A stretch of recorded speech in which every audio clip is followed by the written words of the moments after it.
Captain DeConti is sitting at the bar again. He gave me the glass of champagne last night. Hello, Captain DeConti. Hey, Constable Zenna. You're back on your feet again. Glad to see it. What was your experience of last night? Oh, terrible. Dinner was fantastic.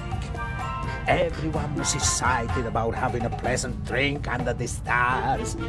And then this. You were in the saloon all night long.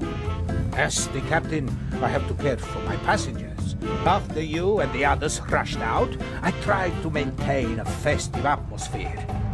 But when the alarm goes off, I lose the battle.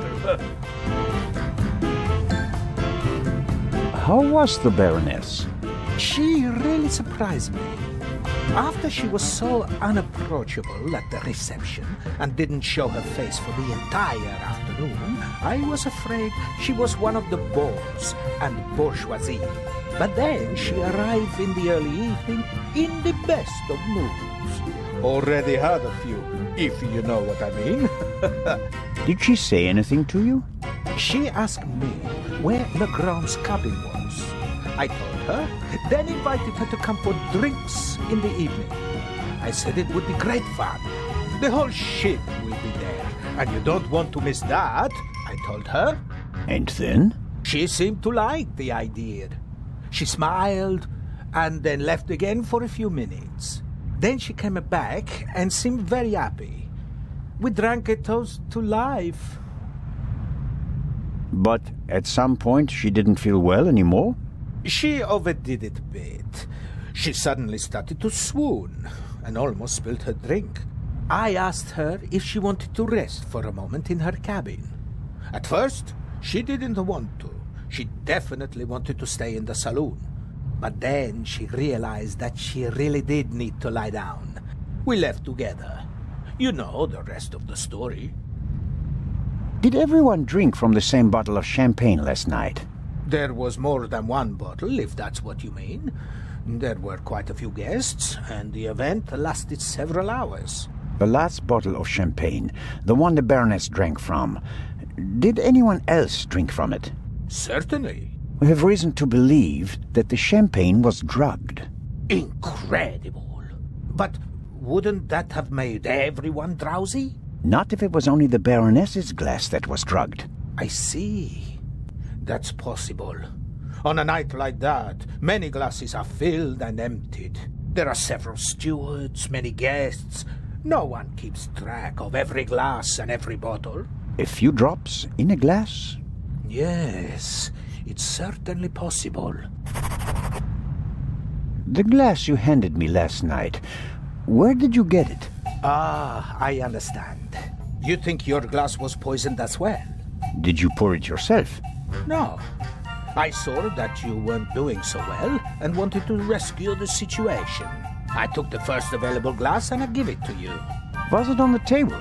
No, I hurry over to you, together with Dr. Gebhardt, who, of course, he had the glass in his hand.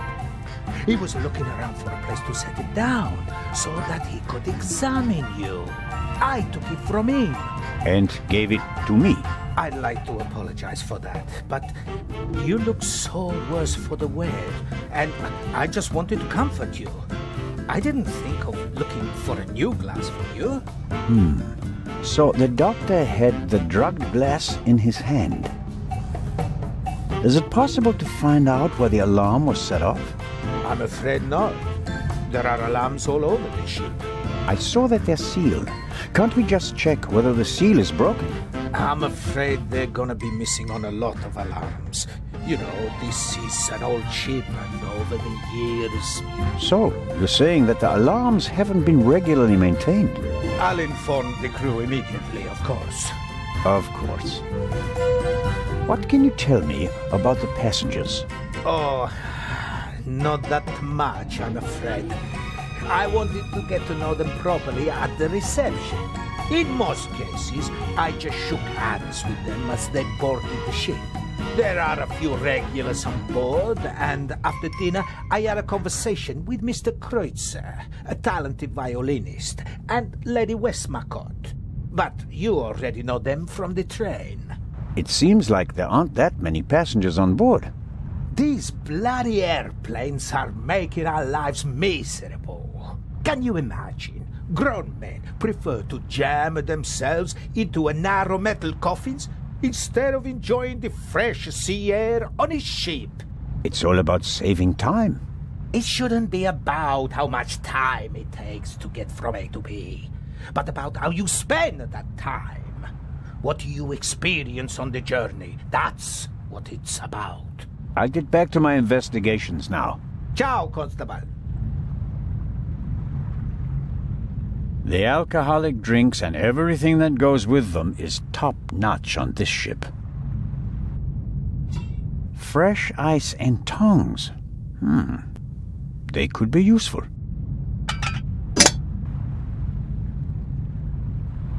Constable Zellner, what is the meaning of this? Are even the police light-fingered nowadays? I need this tool for a criminal investigation. Well then, why didn't you say so? But bring the tongs back when you're done, otherwise I'll have cold fingers all day. Lady Westmacott seems to be an early bird, but maybe that's just because of all the excitement. I saw a twinkle in her eye on the train. She's eager to be part of a real detective story.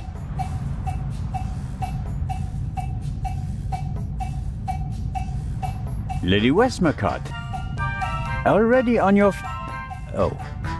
Constable, don't you think before you speak? I'm sorry. I didn't mean to. No time for chit-chat. What have you found out? We're still working on the case. Actually, I have a couple of questions for you. Please, go ahead. What did you think of our adventure on the train? An extraordinary story, isn't it? I'm glad that you were able to prove yourself, Mr. Zellner. Hopefully not for the last time. I'm glad that everything ended well. I want to thank you sincerely for taking care of Matthew. I can't bear to think about something happening to him. It all worked out in the end. Do you think that the thief from the train and the murderer are the same person? I think the new Raven is capable of anything. Legrand believes there is no new Raven. He thinks that the old one has returned. He said that. Do you think it's possible? Everyone thinks he's dead. As a dramatist, the return of the Raven would certainly be delightful. A legend comes back from the grave for one last job. It's quite romantic. At the same time, though, I'd be disappointed. Why is that? I followed the Raven's career closely. There weren't many burglars with such character and charm. His burglaries were clever and entertaining, but he was sloppy in London. He almost got caught. And I'll never forgive him for the affair on the train. No, I would much rather that the Raven stayed dead and had nothing to do with the burglary or the murder. What do you think? Who is our suspect? Everyone. Or almost everyone. Everyone on board is physically capable of shooting someone. But who has the dark desire to take the life of a defenseless person? One cannot read minds. And one should not try. You have to collect evidence, traces, clues. That's what will lead us to the killer. It won't be like a bad crime novel, in which they introduce a new character shortly before the end who, surprise, surprise, is also the murderer. Murderers leave evidence. They're nervous or unnaturally relaxed. They have to adjust constantly. And because of that, they make mistakes. This is your chance, Constable. If you find the mistake, you'll find your murderer. Have you noticed anything related to the murder? Unfortunately not. I was already in my cabin and missed all the commotion. Damnable old age. You're telling me. Oh, you're still young. At my age, you have to expect that you won't experience much anymore. And although I've written about murder so many times, I've never actually witnessed one. How exciting. I doubt everyone is so relaxed in such a situation. Heartless is the word you're searching for, right, Constable? I certainly didn't want the Baroness to be murdered, but if I can't undo it, then I might as well enjoy it. What do you think of Inspector Legrand? He seems to be as skilled as everyone says. Intelligent, focused. I had a chat with him yesterday, and he impressed me, but there's something haunted in his eyes. I don't think he ever really stopped hunting the raven. Catching the raven made him famous. What if he actually shot the wrong person? Unjustified fame bothers people, the good ones at least. And you think he's one of the good ones? Anyone who tries so hard to tear down his own memorial must be honorable. Or insane. I have to be going, Lady Westmacott. Please keep me informed, Constable Zellner. Of course.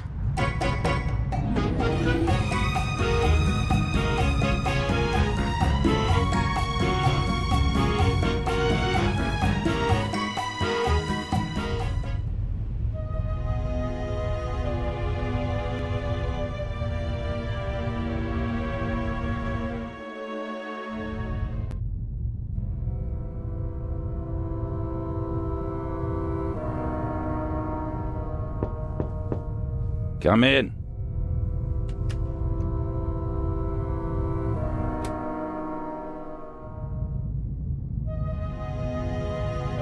Constable?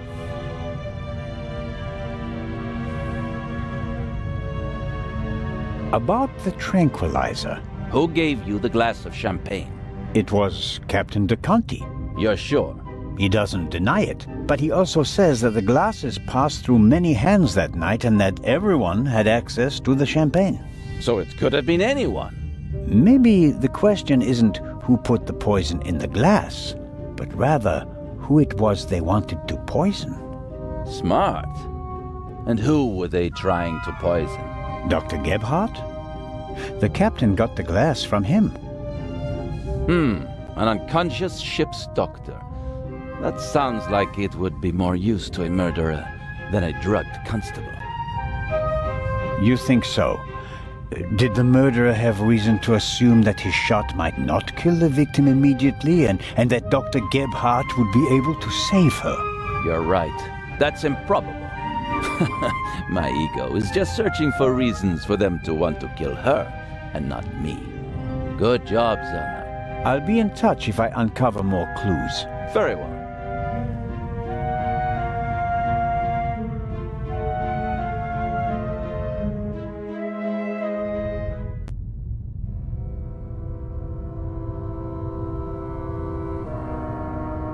No, I've slept enough.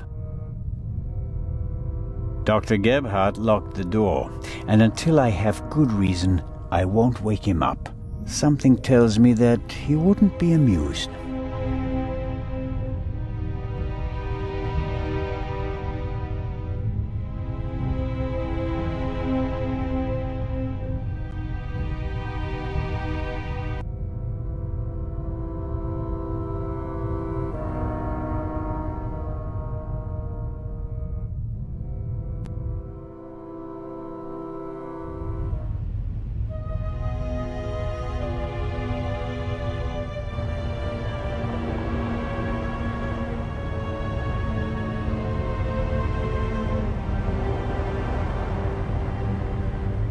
This is the first murder scene I've ever set foot in.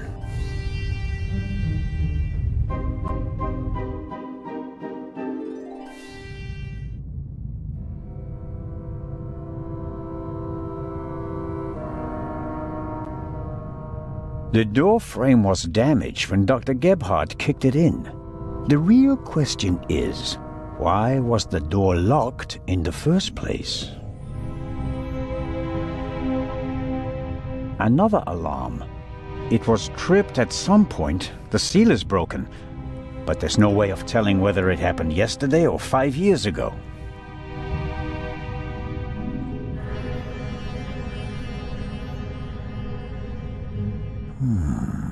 There should be a ventilation shaft behind the hatch. Usually a good way to break in and out undetected. But we're on a ship. The ventilation shafts are very small here. I can't say why, and it seems impossible. But something tells me that the murderer entered and left the cabin through the door. The only question is how.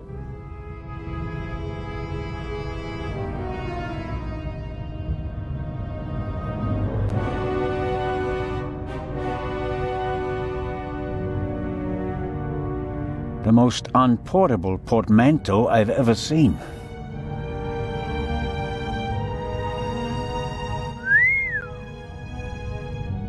A portable bar is more like it.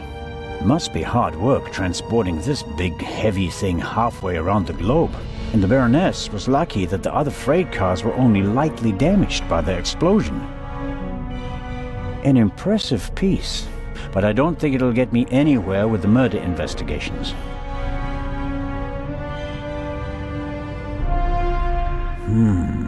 Assuming the murderer isn't a magician, and the Baroness locked the door herself before she went to bed, the murderer couldn't have left the cabin through the door.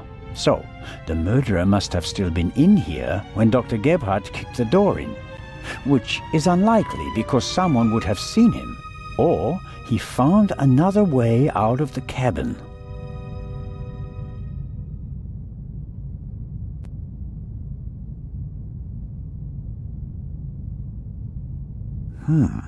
The notepad has the ship's emblem on it. I suppose all the first-class cabins have them.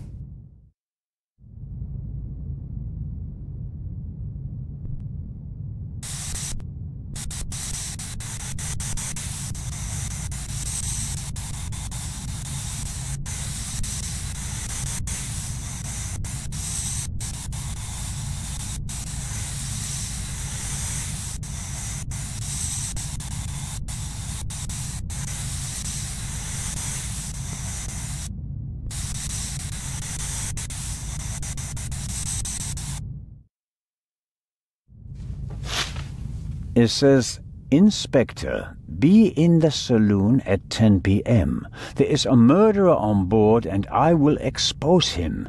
B." The Baroness seems to have known the murderer, and that means that the Raven can't be the murderer. He never killed anybody. Legrand probably never got the message, otherwise he'd have said something.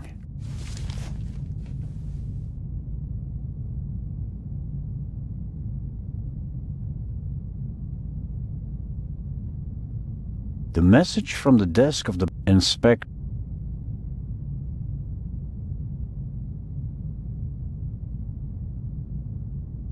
The mannequin surely came with the cabin.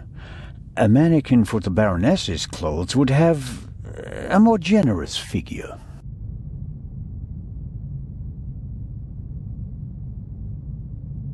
Sunflowers. By Van Gogh, I presume. He liked to paint that sort of thing. Can't be an original. They cost thousands of francs.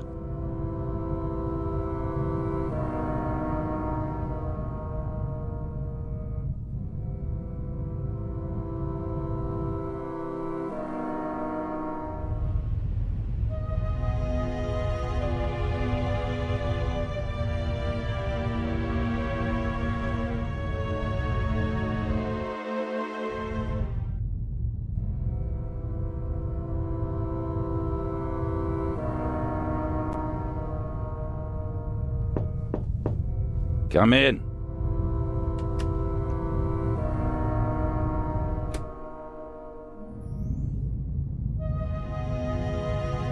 Constable?